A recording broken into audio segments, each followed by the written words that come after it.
India गठबंधन को लेकर बीजेपी और मोदी सरकार घबराई हुई है। शायद यही वजह है कि ये लोग बार बार इंडिया का अपमान करते हैं और हर बार इन्हें मुंह की खानी पड़ती है। अब सामना में छपे लेख ने पीएम मोदी को करारा जवाब दिया है। आपको बता दें, संसद में मानसून सत्र के चौथे दिन पीएम मोदी ने बीजेपी संसदीय दल की बैठक को संबोधित किया था। पीएम ने विपक्ष पर निशाना साधते हुए इंडिया को लेकर बेतुका बयान दिया था।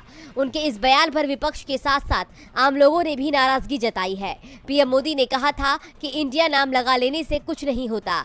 ईस्ट इंडिया कंपनी ने भी इंडिया लगाया था और इंडियन मुजाहिदीन के नाम में भी इंडिया है, जिसके बाद से बीजेपी और विपक्ष के बीच जुबानी जंग शुरू हो गई है। अब सामना में भी पीएम मोदी के बयान पर पलटवार किया गया और कहा कि ईस्ट इंडिया कंपनी वाले व्यापारी बनकर आए और शासक बन गए। दिल्ली के गुजराती शासक भी व्यापारी हैं। सामना में कहा गया कि ईस्ट इंडिया कंपनी से लड़ने के दौरान आज का संघ परिवार कहीं भी नहीं था। आज़ादी के लिए खून की एक बूंद भी बहाए बिना आज ये टोली आज़ादी के सारे फल चख रही है।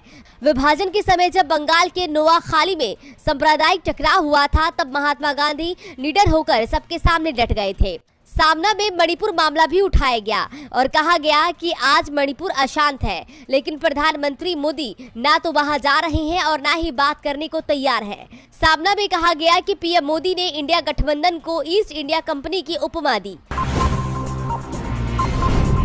पीएम मोदी ने आज दिल्ली स्थित प्रगति मैदान के अंतर्राष्ट्रीय प्रदर्शनी सह सम्मेलन केंद्र परिसर IECC यानी भारत मंडप में अखिल भारतीय शिक्षा समागम का उद्घाटन किया। पीएम मोदी ने पीएम श्री योजना के तहत स्कूलों के लिए धनराशि की पहली किस्त भी जारी की। इस मौके पर पीएम मोदी ने कहा कि भारत मंडप में पहला कार्यक्रम शिक्षा का हो रहा है। ये बेहद खुशी की बात है। ये शिक्षा ही है जिसमें देश को सफल बनाने और देश का भाग्य बनाने की सर्वाधिक ताकत है। आज 21वीं सदी का भारत जिन लक्ष्यों को लेकर आगे बढ़ा है, उनमें हमारी शिक्षा व्यवस्था का भी बहुत ज्यादा महत्व है। आप सभी इस व्यवस्था के प्रतिनिधि हैं, ध्वजवाहक हैं, इसलिए अखिल भारतीय शिक्षा समागम का हिस्सा बनना मेरे लिए भी अत्यंत महत्वपूर्ण अवसर है। विद्या के लिए विमर्श जरूरी होता है, शिक्षा के लिए संवाद जरूरी होता है। मुझे खुशी है कि अखिल भारतीय शिक्षा समागम के इस सत्र के जरिए हम विमर्श और विचार की अपनी परंपरा को आगे बढ़ा रहे हैं। इससे पहले ऐसा आयोजन काशी के नवनिर्मित रुद्राक्ष सभागृह में हुआ था।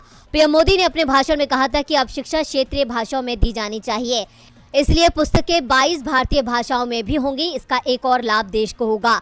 हालांकि पीएम मोदी ऐसी जगह पर राजनीति करना नहीं भूले और बयान देते हुए कहा कि भाषा की राजनीति करके अपनी नफरत की दुकान चलाने वालों का भी शटर डाउन हो जाएगा।